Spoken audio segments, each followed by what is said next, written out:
Scotland, a land of mountains, ancient lochs, mist-covered islands, and a people who have spent thousands of years refusing to be conquered. Today it sits within the United Kingdom, but for most of its existence, Scotland was its own nation, independent, defiant, and shaped by some of the most dramatic events in European history. So let's take a journey through time and explore how this remarkable country came to be. Humans have called this land home for over 10,000 years. The earliest settlers left no written words, but they did leave something far more enduring: stone. Enormous megalithic circles like the standing stones of Stennis and Orkney and the Callanish stones on the Isle of Lewis still rise from the earth today, monuments to beliefs and rituals we can only guess at. These people began as wandering hunter-gatherers, gradually settling into farming communities, building structures so well that they've survived millennia. The first written reference to Scotland didn't come from any Scot. Around 325 BC, a Greek explorer named Pythias of Massalia sailed around the British Isles and described the northernmost reaches of the island. That knowledge eventually reached Roman hands, and the Romans, as was their habit, decided they wanted the territory for themselves. They invaded Britain in 43 AD and pushed steadily northward over the following decades. By 71 AD,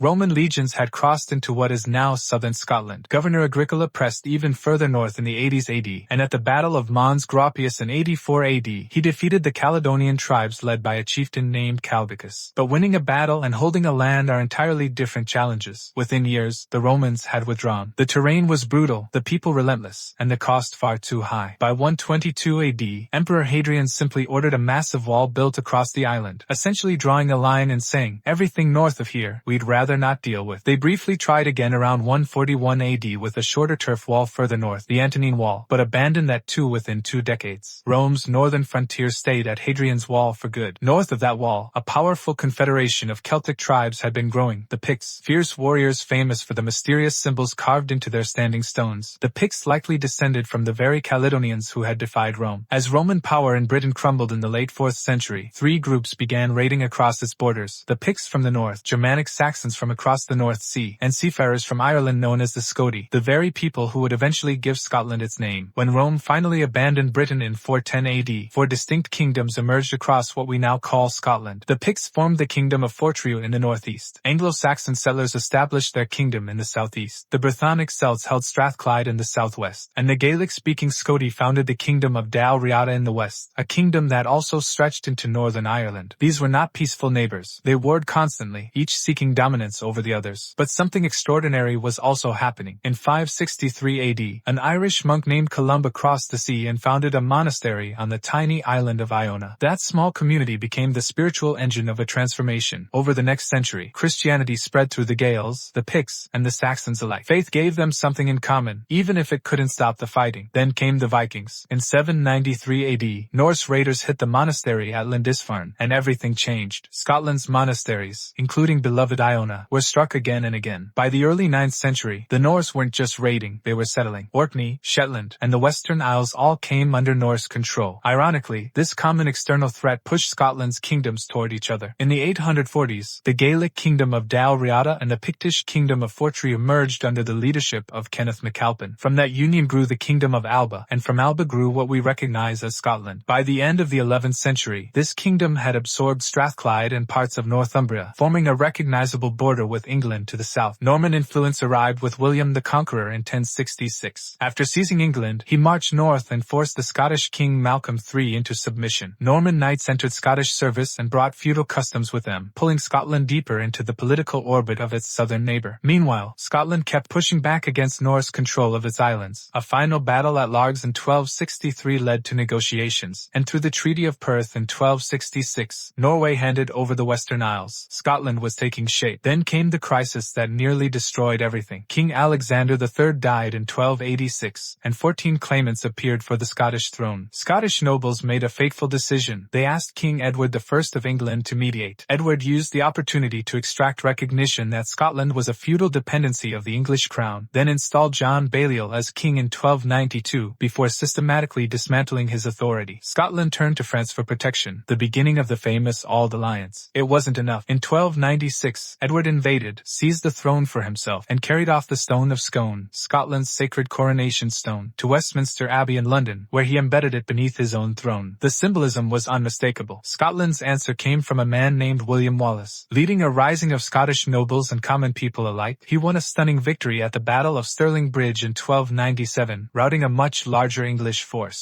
Edward returned personally the following year and defeated Wallace at Falkirk. For 7 years, Wallace evaded capture. When he was finally caught in 1305, he was taken to London and executed as a traitor, despite the fact that he had never sworn any loyalty to Edward. Scotland did not forget. Robert the Bruce took up the cause, crowned himself King of Scotland in 1306, and waged a long, desperate campaign against English rule. In June 1314, he delivered the decisive blow at the Battle of Bannockburn. Outnumbered, yet he shattered the English army sent to relieve Stirling Castle. Scotland's independence was secured on the battlefield. England formally recognized it in 1328. The wars were over, for now. A new royal dynasty emerged in 1371, the Stuarts. They would dominate Scottish and later British history for 3 centuries. The 15th century saw Scotland acquire its final pieces of territory. Orkney and Shetland came in 1468 as part of a royal marriage arrangement with Denmark. Edinburgh was formally established as the capital in 1437. Great universities were founded: St. Andrews in 1413, Glasgow in 1451, Aberdeen in 1495. Scotland was building a civilization, but disaster kept returning. In 1513, King James IV invaded England and was killed at the Battle of Flodden Field along with thousands of his best soldiers, one of the most catastrophic defeats in Scottish history. His grandson James V suffered a crushing loss at Solway Moss in 1542, dying shortly after. The throne passed to his newborn daughter Mary. Mary, Queen of Scots, lived one of history's most dramatic lives. Sent to France as a child, she married the heir to the French throne. When he died young, she returned to a Scotland that had embraced Protestantism in her absence, driven by the preacher John Knox. Mary, a Catholic, tried carefully not to overturn the Reformation, satisfying nobody. Caught in webs of conspiracy and rebellion, she was forced to abdicate in 1567, fled to England seeking her cousin Queen Elizabeth's help, and found herself imprisoned instead. After nearly 20 years of captivity, Elizabeth had her executed for treason in 1587. Her son James inherited the Scottish throne, and then, when Elizabeth died childless in 1603, the English throne too. The two crowns were united in one person, though Scotland and England remained separate kingdoms with separate governments. James simply moved his court to London, and Scotland's monarch became something distant. That distance became dangerous under James's son Charles I.